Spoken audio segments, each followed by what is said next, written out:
Today we're going to talk about the AP English Language and Composition synthesis question, and we're going to start with a review of the essay rubric, and then we will get into the question itself, how to approach the sources, and how to write the essay for the synthesis. To review the rubric, we're going to review the rubric and to refresh everybody's memory. We know that all essays, even those scored 8 or 9, may contain occasional lapses in analysis, prose style, or mechanics. Such features should enter in the holistic evaluation of an essay's overall quality. In no case may an essay with distracting errors in grammar and mechanics be scored higher than a 2.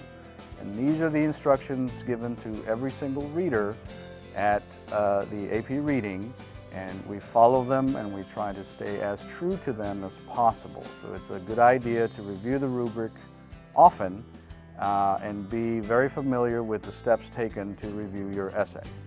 The 9 essay, we'll start talking about it. The description, essay score of 9, meet the criteria for a score of 8, and in addition are especially sophisticated in their argument, thorough in development, or impressive in their control of language. So these essays are a little bit, we'll say a little bit better than the score of 8, but they also meet every single requirement on that 8 score.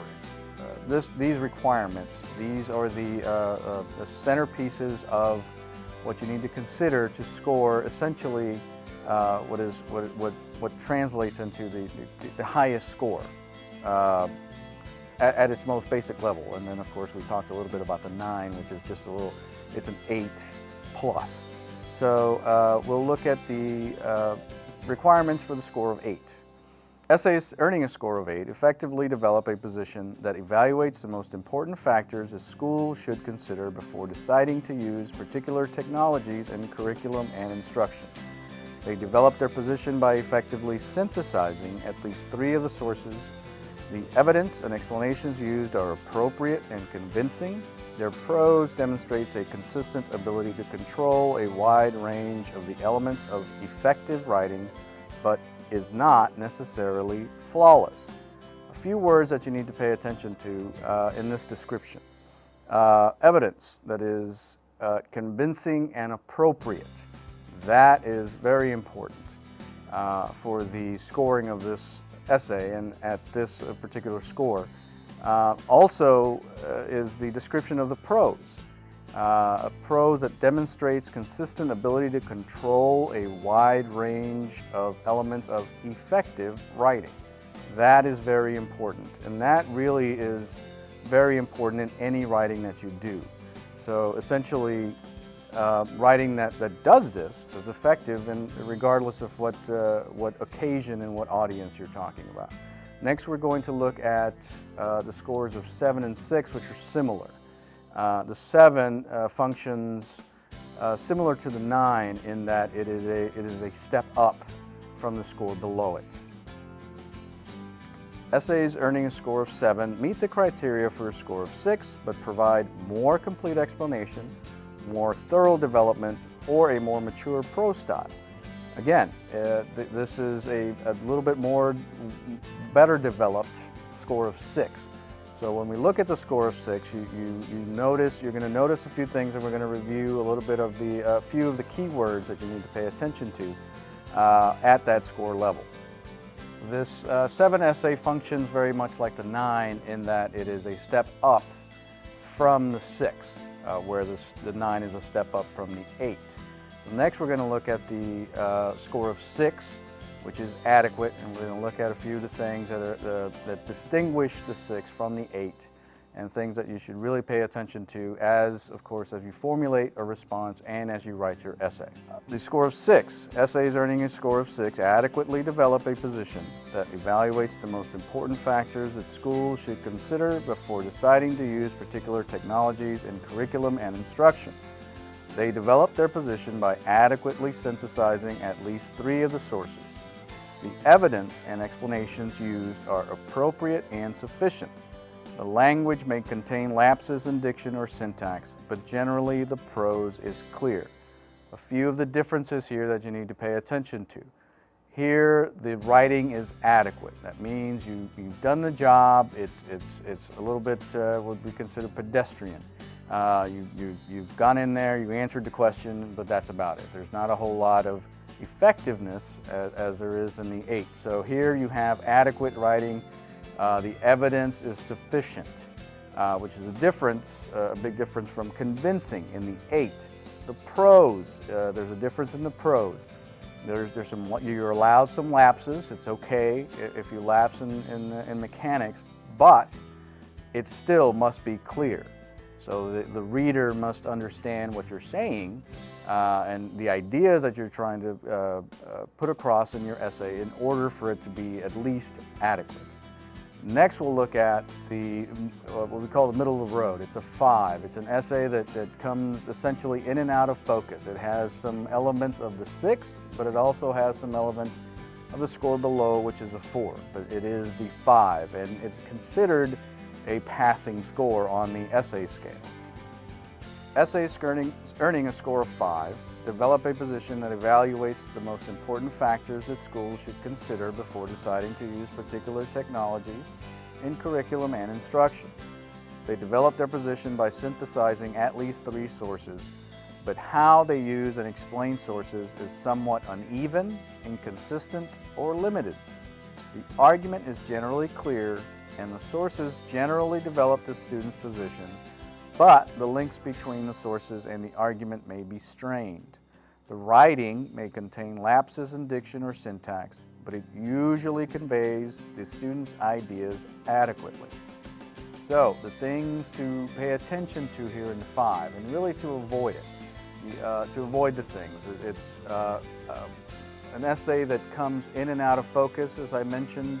Sometimes you do the things that are done in an adequate essay, but sometimes you do the things that are inadequate. So it comes in and out. And generally for writing, you don't want to do that. You want something that is focused, that is consistent. And you'll notice here it also says that the writing is inconsistent. The ideas are just not all the way developed.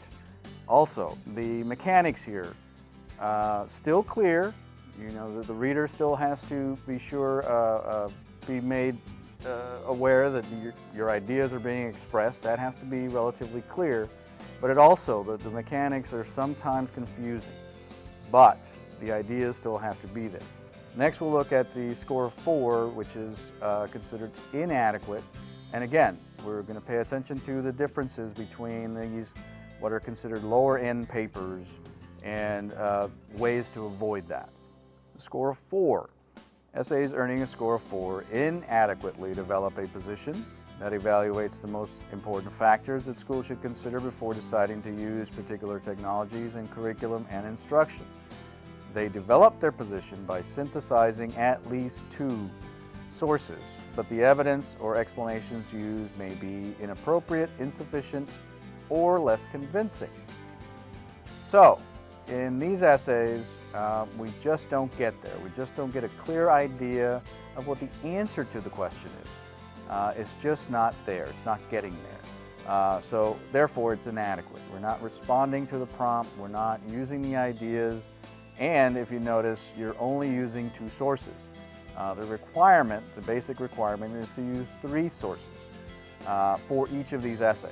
So here, the response is inadequate both in idea and language. To continue, the sources may dominate the student's attempts at development. The link between the argument and the sources may be weak, or the student may misunderstand, misrepresent, or oversimplify the sources. The prose generally conveys the student's ideas, but may be less consistent in controlling the elements of effective writing. So, an essay that, again, is inadequate will essentially center around the sources. The sources dominate the essay, which means you're probably summarizing the sources, which you don't need to do because the readers have already read them. They understand what's in them. So we don't need to hear, we don't need to see, we don't need to read about the sources. We need to read your ideas. We need to read the argument. That must be central. So in an essay that's inadequate in this case, The sources are all over the place. There's a lot of quotations or a lot of summary that is essentially unnecessary in this type of response to get to a higher end paper. Next, we're going to look at the score of 3, which is a little bit on the downside of the 4, whereas the 9 and the 7 are a step up, the 3 and then the 1 are step downs from the one above them. So with 3, essays earning a score of 3 meet the criteria for a score of 4, but demonstrate less success in developing a position that evaluates the most important factors that schools should consider before deciding to use particular technologies in curriculum and instruction. They are less perceptive in their understanding of the sources, or their explanation or examples may be particularly limited or simplistic. The essays may show less maturity and control of writing. So again, this is an inadequate minus, where the 9s were an 8+, the 7 is a 6+. The 3 is a 4-. So you've gotten to the ideas in a less effective way. So these are a lot more, certainly a lot more dominated by the sources, where you kind of just sort of throw what is in the sources out there. There's no real argument there, and the language is a little bit more confusing. So again, a step down from the 4. The 2 demonstrates little success, and you'll see that in the description of the next lowest score. Essays earning a score of 2 demonstrate little success in developing a position that evaluates the most important factors that schools should consider before deciding to use particular technologies in curriculum and instruction. They may merely allude to knowledge gained from reading the sources rather than citing the sources themselves. So here, you basically are just throwing some stuff out there. Again, little success, those are the key words here. There's little success in doing anything that is an attempt to answer the question. So there's a lot of confusion, and as it says here, and it will continue to say, the language, again, is maybe misleading for the reader. We can't really see what your ideas are. We can't see where you're going with it. And it's rather much less than adequate. And here, again, the description, little success. So it's a much more inferior paper. And to continue, these essays may misread the sources, fail to develop a position that evaluates, or substitute a simpler task by merely summarizing or categorizing the sources, or by merely responding to the prompt tangentially with unrelated, inaccurate, or inappropriate explanation. The prose of these essays often demonstrates consistent weaknesses in writing, such as grammatical problems, a lack of development or organization, or a lack of control. Again, it's a little bit ironic that the description of a 2 is a lot longer than the description of an 8, but they want to be really clear about the types of essays that just won't really make it. They don't really say anything. And this is actually a good description of bad writing. So we want to avoid the 2 at all costs. And the next we'll look at the 1 and the 0, which are, of course, at the bottom of the scale, the 1 being a little bit of a weaker 2, if you will. Essays earning a score of 1 meet the criteria for a score of 2, but are undeveloped, especially simplistic in their explanation, weak in their control of writing, or do not allude to or cite even one source. And again, the task is not completed at all in these essays. It may be just a very brief mention of a couple of sources and not really saying anything about them, or a complete misunderstanding of the question. So these essays are just not, and they don't necessarily have to be short.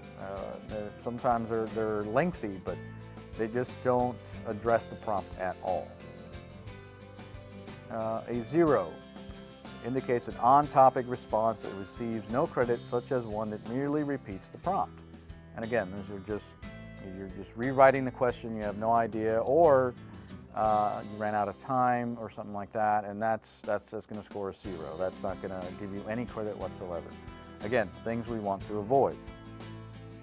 The blank response, or the blank score, which is a little bit different, indicates a response that is completely off topic.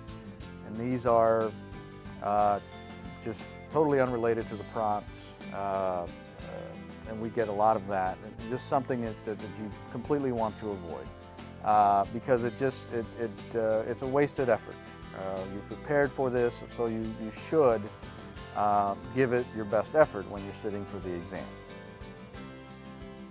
Today we're going to talk about the AP English Language and Composition synthesis question, which is usually the first question on the exam. We will review the question, we will review the rubric, and then we'll have a summary of the entire session at the very end.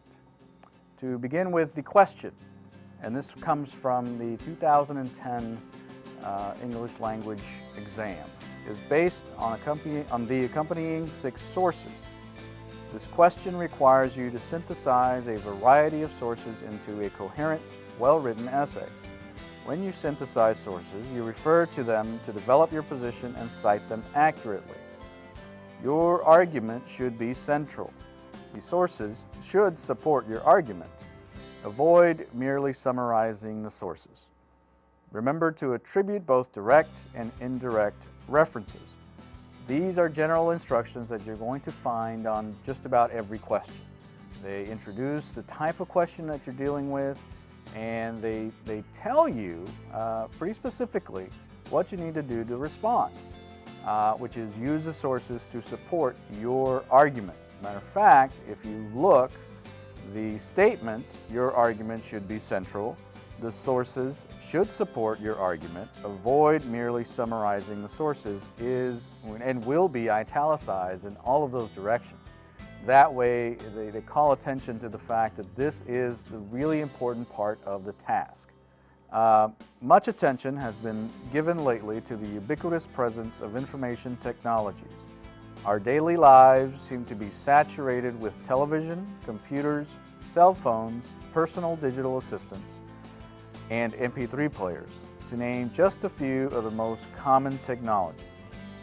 This again, the introduction will give you some background information to the question and to the central points that you should address when you write your essay. Now we're going to look at the assignment. Many people extol the ability of such technologies to provide easy access to information and facilitate research and learning. At the same time, however, some critics worry that the widespread use of information technologies forces our lives to move too quickly. We encounter images and information from the internet and other sources faster than we can process or evaluate them, and even though electronic communication has been enhanced, both the quality and quantity of face-to-face interaction is changing. You will see this introductory material on every question. This is to give you some background information in order for you to get kind of a grounding in what the assignment is going to be. You need to read this very carefully, but you also need to be aware that that is not what you're responding to. What you're responding to will be given to you in the assignment, which is what we're going to look at next. The assignment: read the following sources, including the introductory information, carefully. Then, in an essay that synthesizes at least 3 of the sources for support, evaluate the most important factors that a school should consider before using particular technologies in curriculum and instruction. So, here you have to pay attention to a few things, and you should mark them. You should literally take your pencil or take your pen out and mark these things, underline them, circle them, something to give you a bit of a pointers in the direction that you need to go. So, they tell you you have to use 3 sources, and you must. You must use at least 3 sources.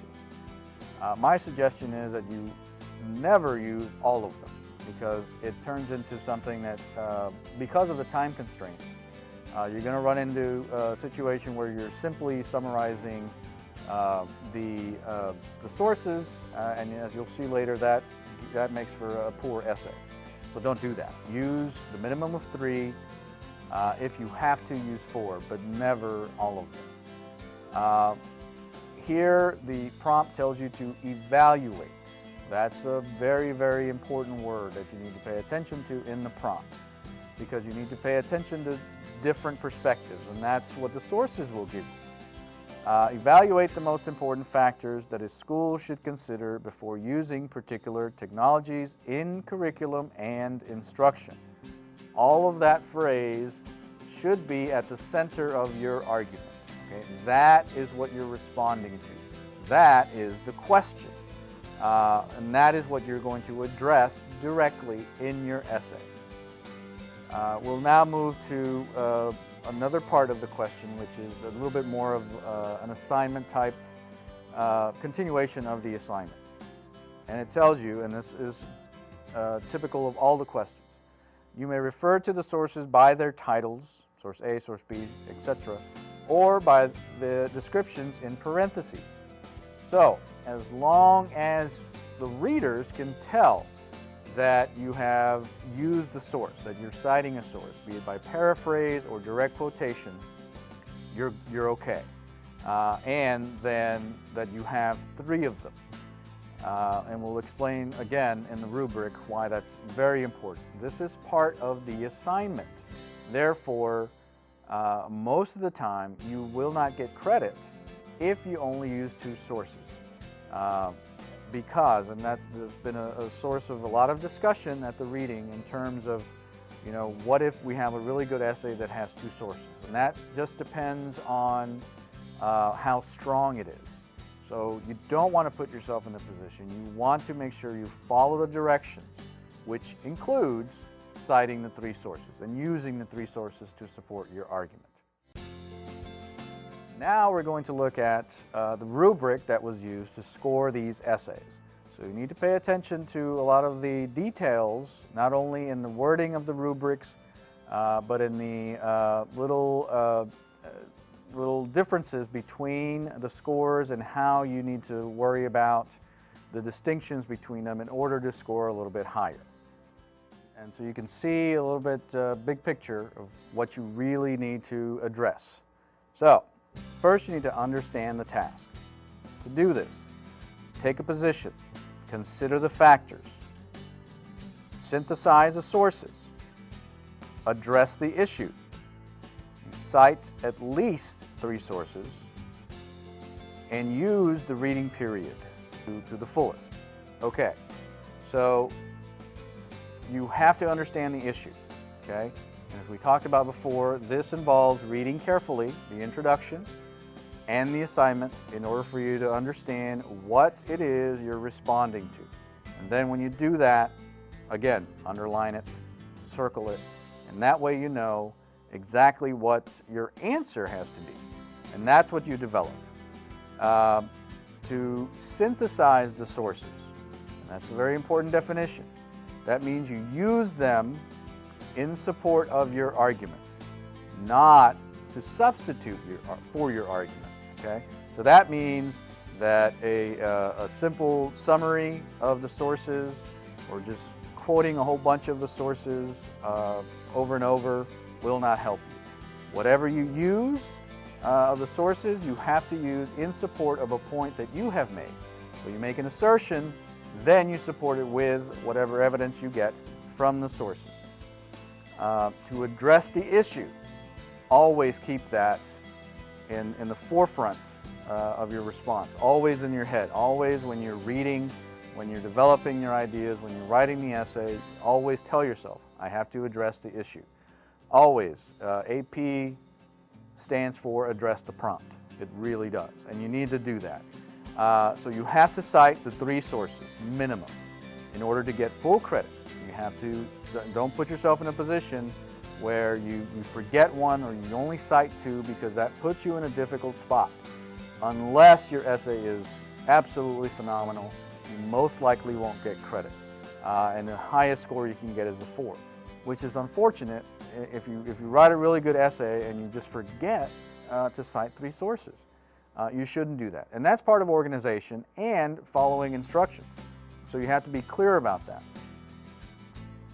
And we cannot stress enough, I can't stress enough how important the 15 minutes you get to read are to you in developing your ideas, really getting into the sources, identifying the sources, and then be able to use them. Aside from the fact that you get to work with the other 2 questions, you really should focus most of the time, because there's more sources and the question is longer, on question 1 during your 15-minute reading period.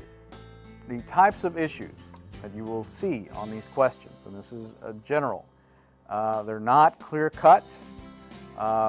You need to provide clear, valid arguments, and you need to see the nuances in the issues.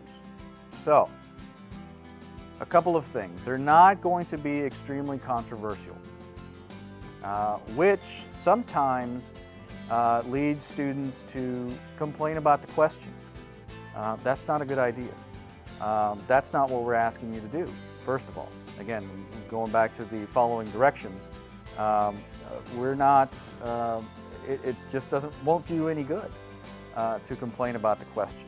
And that's happened in the past, where students just feel that the question isn't challenging enough or isn't something they want to respond to. It just doesn't matter. When you sit for the exam, you should be, willing to answer the questions that are presented. So, again, clear, valid argument, okay? And that's got to be central, especially in this question, because it's much easier to get away from that and rely on the sources a lot. And again, if you paid attention to the explanation of the rubric, those essays that rely on the sources too much usually score in the lower half. So you don't want to do that. You want to make sure that you have a valid, clear argument, and that then you have supported it with the sources. Nuances. To give you an example, 2 years ago there was a question about the penny, the circulation of the penny, whether or not the penny should be put into circulation. We had a lot of responses that essentially ignored the question, ignored the assignment, and they talked about how the penny wasn't important anyway, and why are we looking at this, and it doesn't really matter. So those essays didn't score very well at all. The essays that scored well, and we're talking about nuances, they talked about history, and that was part of the sources given, the discussion about the history, tradition. Some students understood economics, and even instances in history when currencies were changed or small currencies were eliminated. So those are the nuances that were in that question that the students who wrote really good essays dealt with, right? Those are the ones that's how they approached that particular question. So they saw the nuances in the question and in the issue, and that's where you get much more what we call meaty arguments, because you were able to see that, you're able to understand a lot of the issues, and therefore you're able to create a more valid argument, and that's the way you do that. We're going to talk about how to approach the sources themselves. You use a time-friendly approach, use pro-con to identify the source, you annotate, which is very crucial, and then you evaluate the visual carefully. So you'll have approximately 6 sources. One good way to approach them is, of course, you have to watch your time, those 15 minutes that you have for all 3 questions, but you have a good amount of time there. You have to use that efficiently and effectively.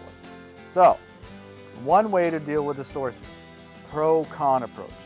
You read the source, you make sure you pay attention to the introductory material, because that can tell you, maybe indicate a little bit of the bias of a source, or maybe validity, although we're guaranteed that the sources are valid.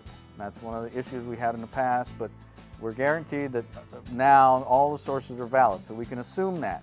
But you can read whether it's, how old it is, whether it's a man or a woman or a particular group that's presenting the information. That gives you some very valuable stuff to work with. Then, after you read the source, and this is something you should write down, whether it is pro or con. Right? In this case, dealing with technology in the classroom and instruction, you can write on your source, whether it's pro or con. Usually one of the sources will contain both arguments. And that's really something that you can work with, because it kind of gives you an evaluation. And that's what you're supposed to do in the assignment. So you've got to catch that as a careful reader, okay? But you can categorize your sources pro-con. That way you know where to get your evidence.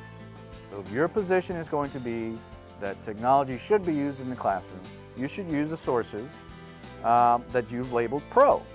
Now you can use one or two of the sources that you labeled con if you're going to construct a concession, which is effective in argument, which means you present the alternate point of view, the opposing point of view, and then you refute it. You say something that goes against it. And that you use a lot of the although statements. So although this, then this. Or although this happens, this is the opposite. And that's your point of view. Okay? So you're able to use somebody else's argument against them. And that's effective in argument. And you can do that. I can't stress enough to you how important it is to annotate. Pay attention to what you're reading and make notes. Make notes of all the things, because as you read the sources, you can be already thinking about your response and already thinking about those particular quotations that are going to help you support your argument. And that's what you want to do. You want to say, oh, well, this will help, and this, as you go through the source. Aside from evaluating the source as a whole, you're already developing your argument, and you're already picking out the evidence that you're going to use. That's efficient.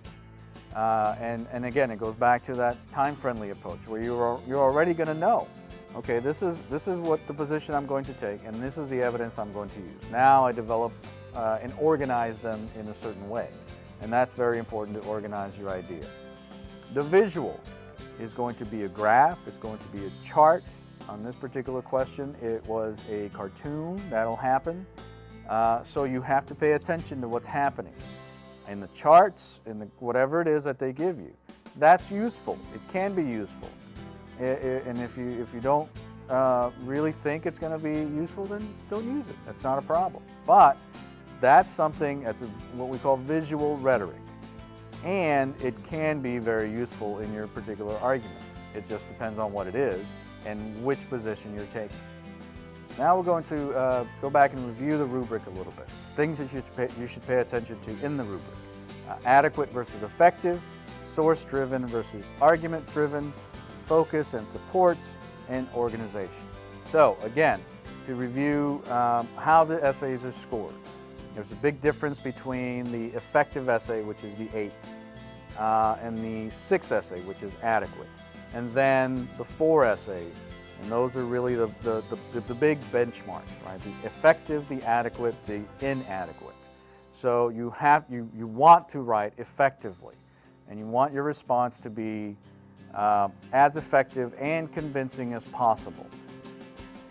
Along with that, you want your writing, your mechanics, to show that wide range of control, right? Which means you're controlling where the argument is going. You're controlling your rhetoric, okay? So that means you're able to do that and use elements of language because you're going to be asked to evaluate elements of language or discuss elements of language.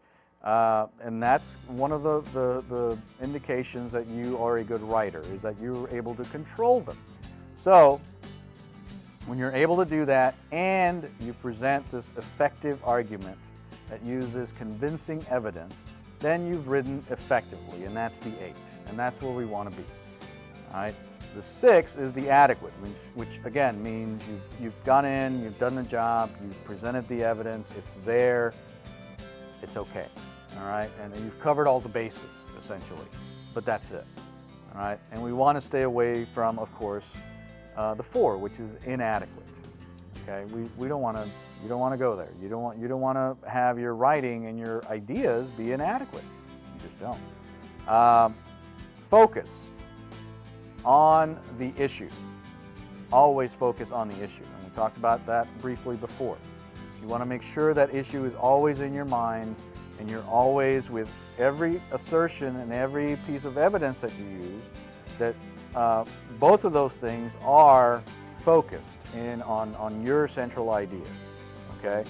And so then if you do that, and if you pick your evidence correctly, effectively, then when you present your argument, you'll have sufficient, but convincing evidence to support it, and that's what we want. That's what you're looking to do. And finally, when you're organizing your essay, you want to make sure, because you're dealing with time, okay? You only have a certain amount of time. So it's a good idea, when you only have a certain amount of time, to present your strongest idea, your strongest point first. You want to do that because a lot of times you'll run out of time, and you have 40 minutes to write each essay. You only have 40 minutes. You don't want to spend an hour writing one of these, and then you only have 30 minutes to write the other 2. That's not a good idea. So you want to be able to time yourself in the testing room. So because of that, you want to make sure you present, when you feel really strongly about a particular idea that you have, and you say, well, this is something I really want to talk about, then that's what you should start with. So you introduce your essay, then you write your strongest point, and then you follow that up with, hopefully, a couple of more strong points as well. All right, just to make sure that you get that strong point in. In this case, it's a good idea to start with that. So, if you put all that together, and again, a little bit of review, you've looked at you've used your time during the reading period effectively. You've annotated. You've pointed out the things that you really need to pay attention to in your response. You've used your time wisely in terms of the writing section when you go to write your essay. You've organized your ideas, and you've put all those together in response to the prompt, because you paid attention to the question, you annotated well, you pointed out the central ideas, and that's what your essay has. Those are your response, direct response to the prompt. Once again, AP, address the prompt. You do all of these things, you will do very well on the AP exam.